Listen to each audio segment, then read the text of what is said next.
নমস্কার প্রিয় সুচিত্রা সংসারে আপনাদেরকে স্বাগত। একঘেয়ে চিকেন খেয়ে মুখটা নষ্ট হয়ে গেছে, তাই মুখের টেস্ট পাল্টানোর জন্য চিকেনটা অন্যভাবে রান্না করব। তার জন্য নিয়েছি পেঁয়াজ, টমেটো, আদা, কাঁচা লঙ্কা আর রসুন, সবগুলোকে পেস্ট করে নেবো, কারণ এর গ্রেভিটা হবে একদম স্মুথ। আর এদিকে কড়াই নিয়েছি সাদা তেল, সাথেও সামান্য একটুখানি ঘি। আপনারা চাইলে শুধু ঘিয়ে বা শুধু সাদা তেলে বা শুধু বাটারে করতে পারেন।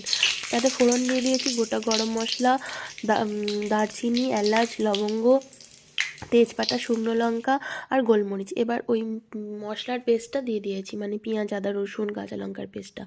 ওটা ভাজা হোক। এর দিকে আমি একটা কড়া চাপিয়ে দিয়েছি।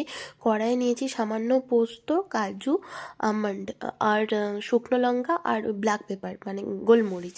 ওটাকে ড্রাই রোস্ট করে নেবো। আমি জেনারেলি কোনো মশলা, চিকেনে কোনো মশলা দিই না আদা রসুন পেঁয়াজ ছাড়া, কিন্তু আজকে একটু অন্যরকমভাবে খাবো তো তাই দেবো। দিয়ে দিলাম টক দইয়ের সাথে হলুদ মাখানো। আর এদিকে মশলা, ওই যে ড্রাই রোস্ট করা কাজু বাদামের পেস্ট একটু দুধ দিয়ে পেস্ট করে নিয়েছিলাম, ওটাই দিয়ে দিলাম।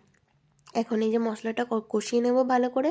মশলা থেকে তেল ছেড়ে দিয়েছি। এই অবস্থায় একটু কসৌরি মেথি দিলে ভালো হয়, কিন্তু আমার ঘরে ছিল না তাই আর দিইনি। দেখুন কি সুন্দর কালারটা হয়েছে, আর আপনারা তো পাচ্ছেন না, সেন্টটা বেরিয়েছিল অপূর্ব, আর খেতেও হয়েছে দুর্দান্ত। চলুন তাহলে, আজকে আবার সুজিত লাঞ্চ করতে আসেনি, তাই আমি আমারটাই নিয়ে নিয়েছি। চলুন খেয়ে নিই। আপনারাও আমার চ্যানেলটাকে লাইক সাবস্ক্রাইব করে দেবেন।